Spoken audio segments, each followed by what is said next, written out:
Donc, bonjour à toutes et à tous. Donc, aujourd'hui, je vais vous présenter le travail que j'ai réalisé pendant mes 11 semaines de stage ici au sein de l'IFTR autour de mon sujet de stage qui s'intitule Analyse prospective de l'impact environnemental du média radio.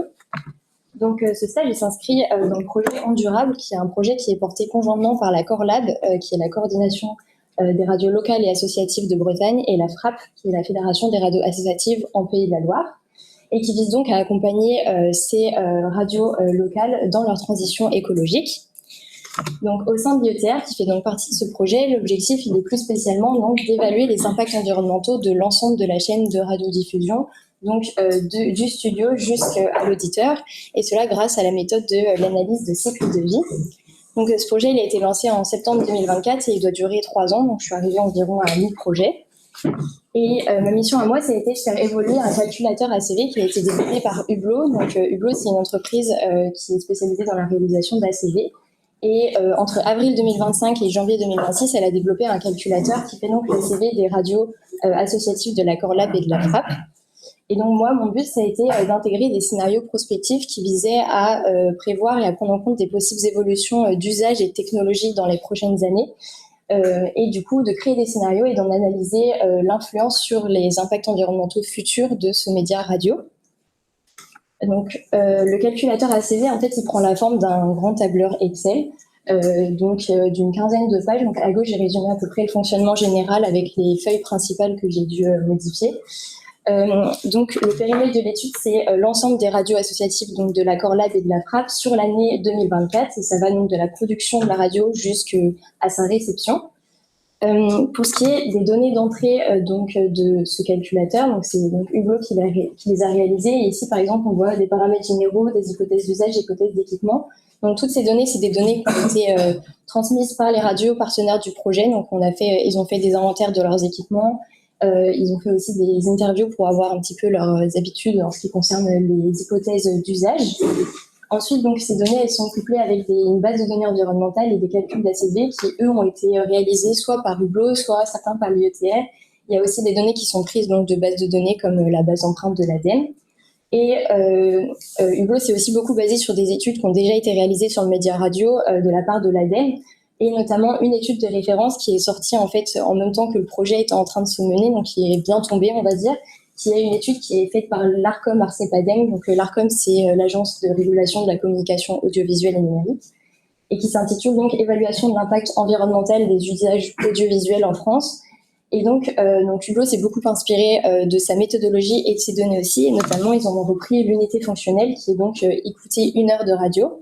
Et cette unité fonctionnelle, elle est déclinée en plusieurs autres unités fonctionnelles, donc selon le mode de diffusion, donc que ce soit en FM, donc en analogique, en DAB+, le mode de diffusion numérique qui est en train d'arriver là, en direct ou en replay, et selon tous les terminaux étudiés. Donc on a une dizaine de terminaux étudiés dans le calculateur, donc ça va du poste radio jusqu'au smartphone avec le multimédia. Donc par exemple ici, ça c'est un des tableaux qui est dans le calculateur, mais il y en a beaucoup d'autres. Donc ça c'est un tableau récapitulatif qui présente les résultats sur des unités fonctionnelles sur 1 heure d'écoute. Donc comme on voit ici à gauche, c'est réparti en 2 temporalités, on va dire. On a la fabrication et la fin de vie et l'utilisation, ce qui m'a permis de bien découpler les deux et de voir où sont les vrais postes d'impact. Et on a retenu que 4 indicateurs climatiques, donc changement climatique, acidification, particules fines et ressources minérales et métalliques. Donc moi, pendant mon stage, je me suis quand même beaucoup focalisée sur le changement climatique, vu que c'est celui qui parle le plus à tout le monde. Et à gauche ici, on voit que on est au global. Ce global, en fait, il découle d'un autre tableau, puisqu'en fait, c'est un peu flou, mais on a studio, data center, réseau et terminal, qui sont les 4 phases en fait qui sont étudiées. Et pour chacune des unités fonctionnelles, ces phases c'est découpé en studio, data center, réseau et terminal. Et ce qui permet de bien voir d'où sortent les impacts les plus forts. Par exemple, ici, on voit bien que c'est le terminal qui a le plus fort impact. Et donc, ici, le total il revient au global du tableau d'avant. Donc, c'est un ensemble de beaucoup de pages avec beaucoup de tableaux comme ça. Et ça, par exemple, ce tableau-là, il peut nous donner donc, ce schéma. Donc ça, c'est des schémas qui étaient disponibles avant que j'arrive, donc que j'ai pu étudier en tant que résultat de référence. Donc, par exemple, ici, on voit que globalement, les unités fonctionnelles sur le DAB+, ils sont un petit peu plus impactants que ceux sur l'AFM. On voit aussi que le principal terminal qui a le plus gros poste d'impact, c'est l'autoradio, donc l'écoute dans une voiture en mobilité. Donc, grâce à ces résultats de référence, j'ai pu élaborer des scénarios. Ces scénarios, on les a élaborés avec Carlo et Daniel. Après, on les a proposés à Xavier Millinet, qui est donc le directeur de l'Accord Lab, et qui les a validés. Et donc, on a étudié 3 scénarios, donc électrification des mobilités, montée en puissance de l'écoute IP et la coexistence entre l'AFM, le DAB+, et l'IP. Donc, pour ce qui est du premier scénario, le constat de départ, ça a été de voir que déjà, l'écoute de l'autoradio, c'est un des plus gros postes d'impact dans cet ACV, puisque du coup, l'autoradio, elle est indirectement alimentée par le moteur thermique du véhicule. Et à côté de ça, ce qu'on remarque, c'est qu'aujourd'hui, le parc automobile français, il est en pleine évolution avec une montée des véhicules électriques, une électrification croissante, et qui va dans le temps augmenter au vu des normes européennes et des objectifs européens qui sont affichés. Et donc, l'objectif de ce scénario, ça a été de prendre en compte cette évolution du parc, donc entre 2015 et 2035, pour bien voir la différence, et d'évaluer l'impact de l'électrification des véhicules sur l'écoute de la radio en mobilité. Donc, pour ça, j'ai construit un scénario en me basant sur une nouvelle unité fonctionnelle que j'ai créée, donc qui est une heure d'écoute d'autoradio dans un véhicule électrique, sachant que le calculateur, au début, il prenait en compte que des véhicules thermiques. Donc, j'ai cherché des hypothèses de modélisation, donc le rendement à 70%. En ce qui concerne le facteur d'émission du mix électrique, je l'ai considéré constant sur toute la période pour vraiment me concentrer sur l'impact de l'électrification et non pas de la décarbonation du mix électrique français en même temps. Et la consommation de l'autoradio, c'était un chiffre déjà calculé précédemment. J'ai dû réaliser un scénario prospectif donc pour un petit peu prévoir l'évolution du parc automobile entre les véhicules électriques et les véhicules thermiques. Donc, pour ce qui est de la décennie 2015-2025, c'était des données facilement trouvables dans les statistiques. Et ensuite, pour 2025-2035, je me suis basée sur les trajectoires on va dire, un scénario objectif public, donc sur les trajectoires de la stratégie nationale bas carbone, sur les chiffres des gouvernements qui sont affichés. Et donc, j'ai créé un nouveau scénario avec donc le parc total qui reste constant, puisque normalement, dans les évolutions, il est censé rester constant, voire un tout petit peu diminuer dans les prochaines années. Et donc, on a une montée des véhicules électriques et une baisse des véhicules thermiques. Et ça, donc, je l'ai intégré au calculateur avec ma nouvelle unité fonctionnelle et j'ai obtenu ce résultat. Donc, ça, c'est pour un an d'écoute d'une radio. Donc, on voit qu'on a une vraie baisse donc, de l'impact environnemental sur le changement climatique. Donc, en 2015, on est à 31 tonnes de CO2 équivalent par an contre seulement 23 en 2035. Donc, on voit qu'on a une vraie baisse donc, de l'air jaune, qui est l'impact environnemental de l'écoute de l'autoradio dans un véhicule thermique, une baisse qui est plus importante que la montée donc, de l'impact environnemental dans les véhicules électriques. Donc, ça, c'est plutôt une bonne nouvelle pour l'écoute de la radio en mobilité. Le deuxième scénario, donc, c'est la montée en puissance de l'écoute IP. Donc ça part du constat. Donc, l'ADEME a sorti un document en début 2020 sur les tendances audiovisuelles en France. Et on voit que chez les jeunes générations, le smartphone, c'est devenu le premier support d'écoute, que ce soit pour l'audio ou pour la radio. Et donc, et à côté de ça, on a aussi les constructeurs automobiles. Il faut savoir que l'écoute en voiture, c'est une des principales écoutes de la radio aujourd'hui en France. Ça représente une bonne partie de l'écoute. Et les constructeurs automobiles ont aujourd'hui tendance à inclure beaucoup de services connectés dans les voitures, comme Apple CarPlay, Android Auto. Et tout ça, ça va favoriser donc l'écoute de la radio via Internet. Et donc, l'objectif ici, c'était de savoir si ça devait être considéré comme un enjeu environnemental majeur pour le média radio. Donc, pour construire mon scénario, ici, je me suis basée sur des projections du Royaume-Uni. Donc, c'est quelque chose qu'on n'aurait pas pu faire pour l'AFM ou du DAB+, parce que ça dépend beaucoup des structures qui sont mises en place par le gouvernement. Mais pour ce qui est des questions d'usage, comme l'utilisation de l'IP, donc on a pu se baser sur un scénario autre que celui de la France, puisqu'il n'y a pas beaucoup de données disponibles sur ça en France. Et donc, ici, ça, c'est la répartition qui était projetée par le Royaume-Uni. J'ai considéré la part du DAB+, qui n'augmente pas pour vraiment concentrer encore une fois que sur un des facteurs, qui est la montée de l'IP. Et donc, on a une montée de l'IP donc en rouge qui va jusqu'à 32% prévu en 2035. Et ici, donc, on prend un temps d'écoute constant sur toute la période. Et ce qui est important, c'est qu'on part sur une hypothèse de renouvellement naturel des terminaux. Donc, ça veut dire que tous les terminaux FM et DAB+ vont jusqu'au bout de leur durée de vie. Et ensuite, on passe sur de l'IP. Et ici, en fait, le calculateur est fait de telle sorte qu'on peut pas considérer un terminal qui est inutilisé, qui va avoir un impact. Le calculateur, il part d'une durée d'écoute pour construire un parc de terminaux. Et donc, si on baisse la durée d'écoute du FM, alors on va baisser le nombre de terminaux FM fabriqués. Et donc, c'est pourquoi on est obligé de se baser sur ce genre d'hypothèse. Et donc, on obtient ce résultat, donc, qui est pour un an d'écoute d'autoradio sur un facteur changement climatique. Donc, en foncé, c'est la part réseau. Et en terminale, les terminales, c'est les plus clairs, en fait, sur chacun des trucs. Donc, on voit que c'est les terminaux qui ont vraiment le plus gros poste d'impact.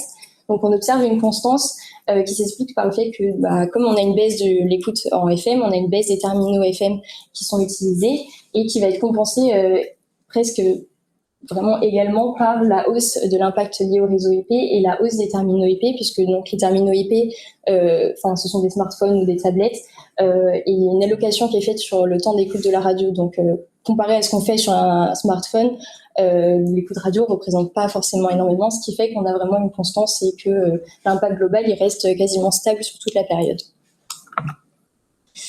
Le troisième scénario, donc, c'est la coexistence entre la FM, le DAB+, et l'IP. En fait, Xavier Millet nous a dit que lors des assises de la radio de 2026, l'ARCOM remettait en question sa date d'échéance de 2033 pour la bascule complète vers le DAB+, donc le mode de diffusion numérique, alors qu'avant, il disait que 2033, ce serait fait. Et du coup, les réflexions de l'ARCOM aujourd'hui, elles s'orientent sur deux trajectoires, donc soit une accélération de la transition vers le DAB+, soit une coexistence durable entre la FM et le DAB+, jusqu'à ce qu'un renouvellement naturel se fasse. Et donc, ici, je pensais donc travailler sur les deux, mais au final, le premier, donc, il y a une accélération de la transition vers le DAB+, on a un petit peu travaillé dessus, et on s'est rendu compte que le principal poste d'impact de cette accélération, ce serait le renouvellement forcé et prématuré des terminaux FM qui seraient encore en possibilité d'être utilisés, mais qui seraient donc remplacés par le DAB+, puisque beaucoup de terminaux peuvent recevoir le FM, mais pas le DAB+. Et or, donc, la manière dont le calculateur il est fait, il ne nous permet pas du tout de voir cet impact-là. On aurait juste baissé le nombre d'écoutes en FM et augmenté le nombre d'écoutes en DAB, et on aurait juste eu un déplacement des impacts de FM vers DAB, et on n'aurait pas pu voir le côté terminaux inutilisés et vraiment avec précarité, avant la date de leur fin de vie, durée de vie théorique qui est utilisée dans le calculateur. Et donc, là, il y a Pierre-Loup qui est en train de travailler à côté sur un travail hors du calculateur pour pouvoir partir, non pas du nombre d'heures d'écoute comme le fait le calculateur, mais partir du parc pour pouvoir vraiment observer l'effet du coup de cette accélération de la transition vers le DAB+. Donc, moi, je me suis focalisée sur la coexistence durable entre la FM et le DAB+. Et j'ai intégré donc le scénario de la montée de l'IP, puisque vu que je venais de le faire, ça paraissait plus cohérent vu qu'on sait que l'IP va augmenter dans les prochaines années. Pour ça, on est parti du constat que 77% de l'écoute en DAB+, elle est réalisée dans les autoradios. Et du coup, pour prévoir quelle part de l'écoute va se faire en DAB+, dans les prochaines années, l'idée, ça a été de voir quelle part du parc automobile est capable de recevoir le DAB+, dans les prochaines années. Et là, je suis partie donc, de deux points. C'est tout d'abord la directive 2018-1972, c'est une directive européenne qui oblige depuis fin 2020 à ce que tous les véhicules équipés d'un autoradio vendus en France et en Europe en entier soient compatibles DAB+. Donc à partir de 2021, janvier 2021, tous les véhicules vendus ils doivent être compatibles DAB+. Et on part aussi du constat d'un renouvellement de 2 millions de véhicules par an. Et donc tout ça, ça nous amène à cette prospective. Donc comme on voit, à partir de 2021, on a une et en 2035, on est à peu près à 93% du parc qui est possiblement équipé en DAB+. Et donc, en part d'écoute, ça donne ça. Donc, on a une montée de l'IP en rouge et une montée du DAB+ en bleu foncé. Donc, on voit que le hertzien prend de moins en moins de place, enfin, le FM prend de moins en moins de place. Et donc, on obtient ce résultat. Donc, on a une légère hausse qui s'explique par le fait qu'on a donc une baisse des terminaux FM, mais on a quand même une hausse de l'impact des terminaux DAB+. Donc, on a une légère hausse sur le total. Voilà. Donc, pour conclure, donc j'ai vraiment développé ces trois scénarios. Donc, on peut bien voir le rôle, vraiment le bon rôle de l'électrification des mobilités dans la réduction des impacts, surtout liés à la mobilité. Et on peut voir aussi que l'écoute par IP n'est pas tant un problème en soi, enfin moins que ce qu'on aurait pensé. Et pour la suite des travaux, donc ce serait bien qu'on finisse la transition accélérée vers le DAB+, pour vraiment pouvoir orienter les prises de décision au niveau de l'ARCOM. Et ce serait aussi bien de valoriser et de diffuser ces résultats au niveau de toutes les radios associatives du projet pour qu'elles puissent vraiment avoir une idée de qu'est-ce qui est bien ou mal dans le futur. C'est fini.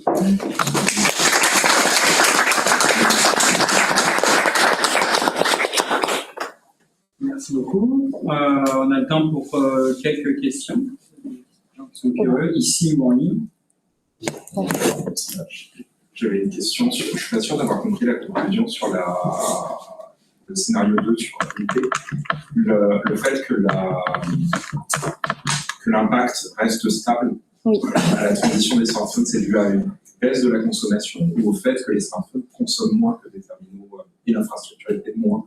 C'est que la fabrication d'un terminal FM, elle est plus impactante, enfin, vu qu'elle est simplement faite pour la radio, elle est plus impactante qu'un smartphone qui est juste utilisé pour plein d'autres choses. Donc, voilà. Un peu sur le même sujet, si on revient juste avant, est-ce que vous avez posé la question de pourquoi est-ce que le scénario britannique prévoit une stagnation de la montée des prix? On s'est posé la question, mais on n'a pas eu la réponse. Enfin, j'ai regardé leurs hypothèses, mais ils ne détaillaient pas assez la manière dont ils avaient fait leur calcul.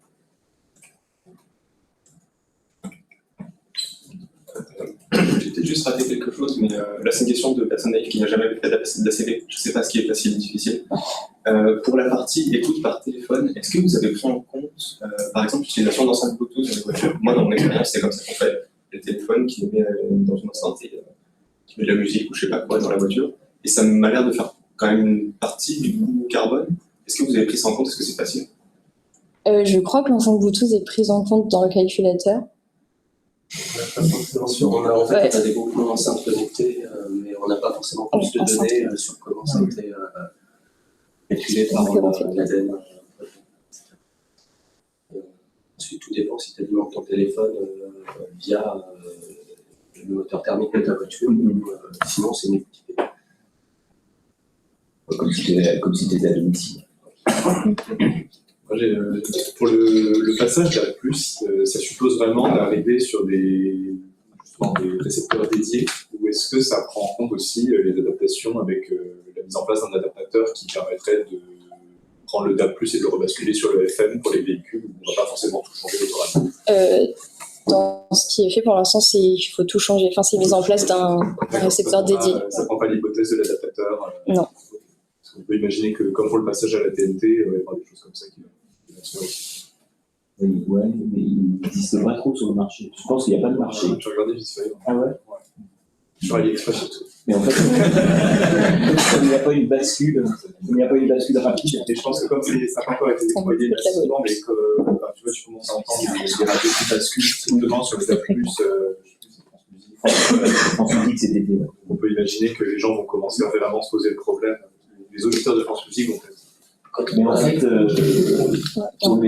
normalement, tout récepteur acheté depuis 2019, hors autoradio, est compatible DAB. Et donc en fait, on se rend compte que le temps de déploiement du DAB fait que naturellement les récepteurs vont être compatibles. Après, un véhicule, pour un véhicule, non. Pour les véhicules, ouais, si on prend une hypothèse que ça vaut une dizaine d'années. Mais installer un adaptateur sur les autoradios qui sont tous encastrés. Non, c'est des réémetteurs. Tu as des choses qui réémettent en FM. Ah oui, c'est compliqué. Ouais, c'est pour ça que après ça dépend de la quantité d'utilisation, mais si jamais c'était amené à se développer, ce serait intéressant d'avoir un scénario là. Ensuite, ça reste des usages qui ne sont pas courants. Donc, quand tu prends en considération la masse de postes radio, contre la masse de petits récepteurs. Mais ça peut peut-être aussi, juste, c'est là où j'ai aussi le scénario, il va hyper courant, mais d'un autre côté, si en carbone il est catastrophique, ça vaut peut-être aussi l'évaluation peut aussi peut-être permettre de dire, franchement, faites pas ça, c'est pas En fait, changer de voiture. Ne prenez pas de voiture. La partie, parce qu'il vraiment dans le coup, ce qui est important, c'est le terminal. Ouais. Et donc finalement, que cohabite, qui était enfin, c'est pas l'idée qu'on avait au début du projet, le fait que deux infrastructures FM et DAB+ cohabitent, finalement, ça n'a pas un impact si élevé que ça, parce que c'est assez mutualisé. La grosse part est sur des terminaux utilisateurs, mis à part l'autoradio, une consommation négligeable. Du coup, c'est quand même le parc de reste. Et donc, si du jour au lendemain, on disait, comme pour la TNT, vous avez 6 mois pour changer votre terminal, finalement, l'impact environnemental, c'est beaucoup plus grand. Et sur cet aspect consommation de l'autoradio, vous avez eu le temps de faire des mesures?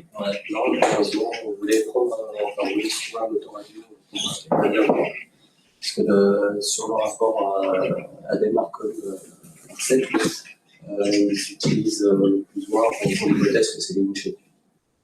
Ouais, ça me paraît trop. Ouais, 40 watts, c'est. Bon, après, ça dépend si tu as beaucoup d'enceintes. Mais il y a des grosses enceintes. C'est peut-être une voiture de côté.